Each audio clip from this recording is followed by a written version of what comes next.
share the concerns that have been articulated. I don't think, Mr. Harris Dawson, that these are radical ideas. I don't think that's the measure we're looking for. Are these the best ideas? Are these the smart ideas? Because I think the concerns are legitimate. I'm sorry that happened to you, what you raised, and it's happened to me an abundance of times. And there's no point in going through all our experiences that we've had that have been inappropriate, unfortunate. And we do have to make big changes. In fact, had you been from my community a few years ago, not only would you have been stopped, but you probably would have had your car taken from you.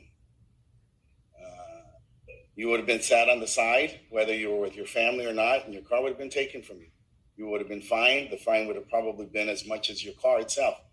Because just a few years ago, in this city, right down the street from City Hall, it was illegal to drive.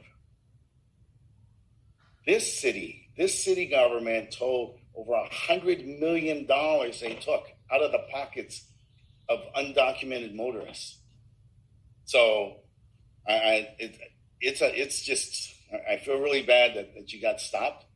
And I feel really bad for the person who couldn't even imagine and think, right, that this was going to go sideways for them. I don't know what they were thinking.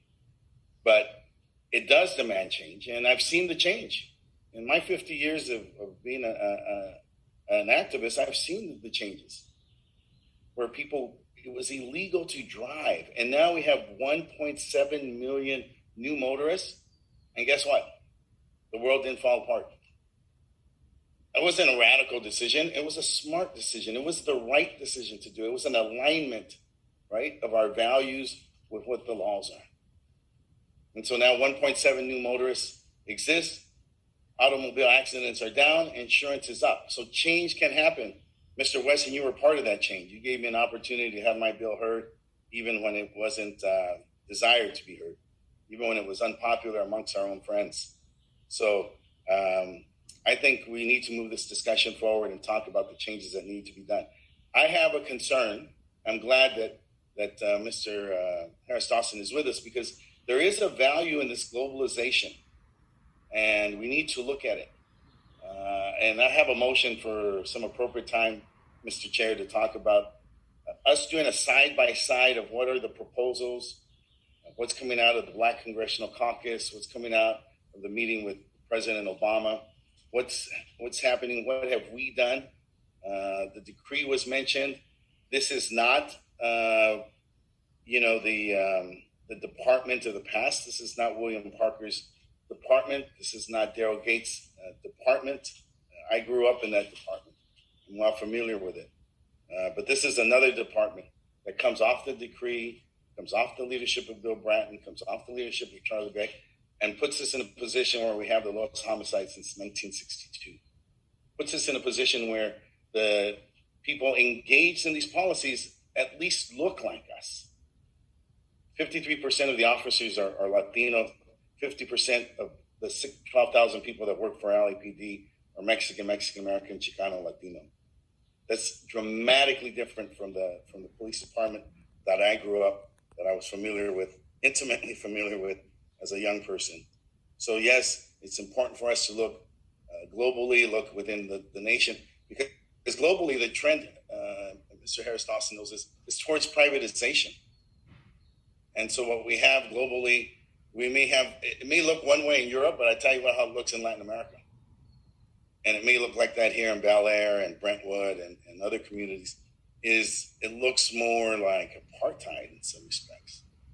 It looks like privatized police forces in Santa Fe, a new hip community in Mexico City.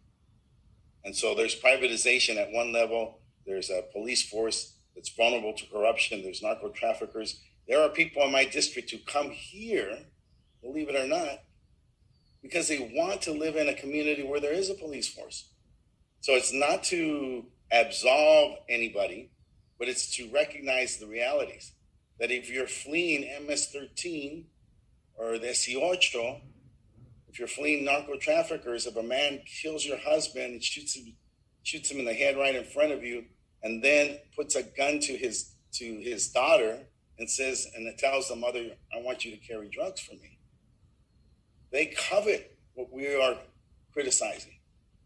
And so we need to be very critical and thoughtful about how we move forward. It's not right or left. This is about what's the correct way to go forward so that we have the right balance. I agree with you. I don't understand, but I know it makes sense if you think about it. There's a lot of people who call and they're perplexed. How is it that the LAPD is so involved in homeless services? Because a lot of people don't understand the forms of government that we have here.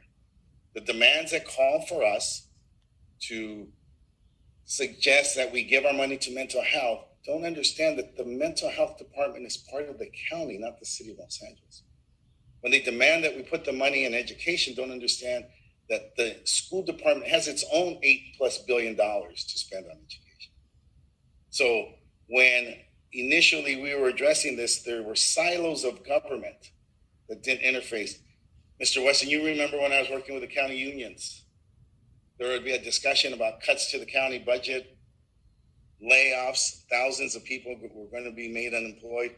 And I would have to walk to the city of Los Angeles, and they were oblivious to this, even though these were going to be city residents who were going to be unemployed. And so what happened before is that there were these silos.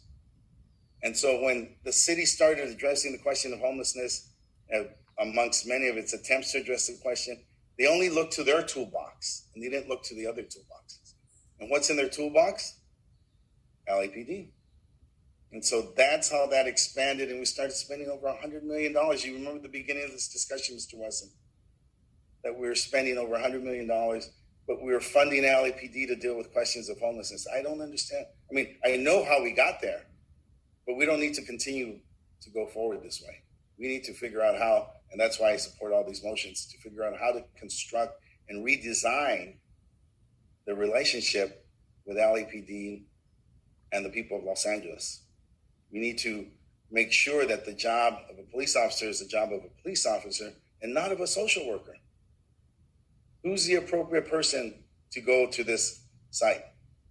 Who's the appropriate person to get this phone call? But I want to make sure that that phone call, you know, some people accuse me of being pro-union, and I'll have to admit to that, Mr. President, or Mr. Chairman.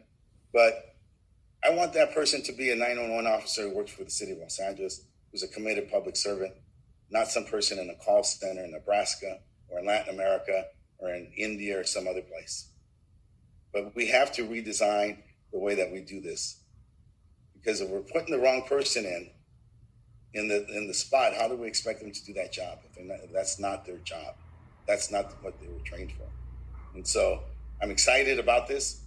I look forward to us during this is the Committee of Reform. I look forward to us doing the reforms that we need and doing the redesign and making sure that we have people doing the right job and that they're in the right place and that we are utilizing our resources.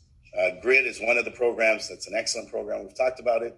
We did talk about CERT, our crisis response teams who go out there and respond at households throughout all hours of the day. We need to look at expanding them, professionalizing them. We need to figure out what departments do these people go in? Maybe they should go in the new Human and Civil Rights Department, since that might be the area where we need them to be. So that's another consideration. So we've got a lot of work in front of us. We need to approach these in a very realistic manner and look for what is the correct way to go forward. What is the way that will serve all the people? And I know this is going to offend a lot of people who call in, but for all the people who call in and we listen to them, there are still others who don't call in, who don't agree with them. And we have to respond to them also. We have to serve and represent them also. And so, Mr. Chairman, I thank you for this time.